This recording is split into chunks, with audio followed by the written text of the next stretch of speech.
فاتحہ کے اخیر میں دعا تھی آہستہ، چھوٹی سی سورت، چھوٹی تھی نا، اور یہ تو بڑی سورت ہے بابا، 40 رکوع ہے، تو دعا بھی لمبی چھوڑی ہے۔ ربنا لا تؤاخذنا ان نسینا واخطانا، اے پروردگار نہ پکڑے ہمیں اگر ہم بھول گئے یا چوک گئے۔ نسیان تو اس کو کہتے ہیں کہ آپ کو پتہ ہی نہیں ہے، کیا آپ کا روزہ ہے اور آپ نے چائے پی لی، بوتل پی لی، کھانا کھا لیا۔ انما انا بشر انسا کما تنسون، پیغمبر کہتے ہیں میں بھی بشر ہوں، بھول جاتا ہوں۔ اور خطا اس کو کہتے ہیں کہ منہ میں ڈالا بچے کے لیے گوشت نرم کرنا، غلطی سے اتر گیا، منہ میں کلی کرنے کے لیے پانی ڈالا لیکن حلق سے اتر گیا، تو نسیان مطلق معاف ہے اور خطا پر قضا ہے، کفارہ نہیں ہے، گناہ دونوں پر نہیں ہے۔ رفع عن امتی الخطا والنسیان، مشکات کی آخری حدیث۔ غفرانک، ہم معافی مانگتے ہیں، ربنا والیک المصیر، لا یکلف اللہ نفسا الا وسعها، نہیں تکلیف دیتے اللہ کسی کو مگر اس کی توفیق کے مطابق۔ سورت میں جتنے احکام مسائل ہے، یہاں تک کہ ابن العربی نے کہا ہے ففیہا 1000 امر و نہی، 1000 اوامر اور 1000 نواہی بقرہ میں۔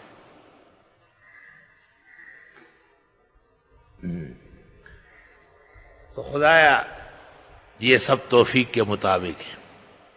فخر رازی نے ایک عجیب بات کہی کہ معافی مانگی اور بھول چوک پر، تو وہ تو ویسے معاف ہے، تو فخر رازی نے کہا کہ اس دعا کے نتیجے میں معاف ہے، یہ دعا قبول ہو گئی ہے تو رفع عن امتی الخطا والنسیان۔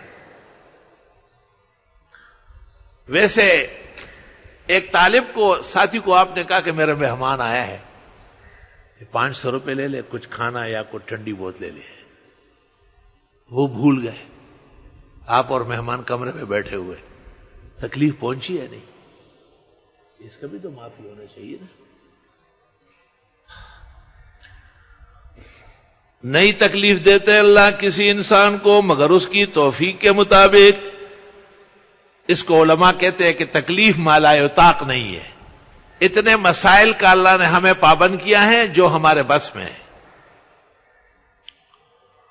لہا ما کسبت، اس انسان کے لیے جو اس نے نیکیاں کمائی، وعلیہا مکتسبت، اور اس پر وہ بوجھ پڑے گا جو گناہ کیے۔ لہا سے مراد فوائد و حسنات ہے، علیہا سے مراد وبال ہے۔ ربنا لا تؤاخذنا، اے پروردگار نہ پکڑے ہمیں، ان نسینا واخطانا، اگر ہم بھول گئے یا چوک گئے۔ ربنا، اے پروردگار، ولا تحمل علینا ولا تحمل علینا اسرا، نہ ڈالے ہم پر بوجھ، کما حملت علی الذین من قبلنا، جیسے ڈال چکے تھے ہم سے پہلے لوگوں پر۔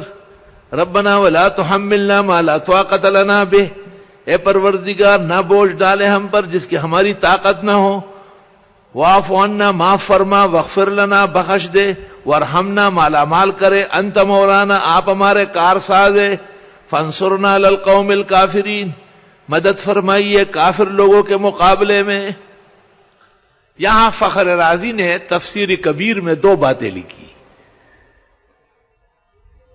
ایک بات تو اس نے یہ لکھی کہ یہ جو ہم کہتے ہیں کہ کھڑے نہیں ہو سکتے، وہ بیٹھ نہیں سکتے، اس سے مراد عدم استطاعت نہیں ہے، بلکہ لہو کے مشقت ہے، لہو کے مشقت ہے۔ کم از کم فضلا سمجھ لیں، باقی سمجھے نہ سمجھے۔ یہ بڑی تلاش تھی جزیے کی، کہیں نہیں ملی۔ فخر رازی کے ہاں آج مل گئی 30 سال بعد، آخری صورت میں لکھا ہے کہ ہم جو کہتے ہیں کہ مستطاع، اس کا یہ مطلب نہیں کہ وہ کر ہی نہیں سکتا ہے، کر سکتا ہے، تکلیف بہت زیادہ ہو رہی ہے، اس کو کہتے ہیں لہو کے مشقت، نہ کہ عدم قدرت ہے الادا، یہ عذر ہے۔ اور فخر رازی کہتے ہیں قالہ کل الفقہاء، تمام فقہاء نے کہا۔ دوسری بات تفسیر کبیر میں یہاں یہ لکھی کہ جمع کی دعا انفراد سے افضل ہے، کیونکہ تمام صیغے جمع کے آئے ہیں۔ وَبِهَذَا الْقَدْرِ نَكْتَفِي الْيَوْمَ، لأن العبد صار تعبان لا يستطيع أن يفسر أزيد من هذا، ولو وفقنا وعشنا بالخير والتوفيق بكرة فعسى أن نأتي بخلاصة المسائل والربط بهذه السورة المفصلة المطولة وبعض الفوائد حيث تركناها عجزا وتعبانا اليوم، ومعها نفسر لكم سورة آل عمران. فالطالب اصبر ولا تعجل لأن العجلة من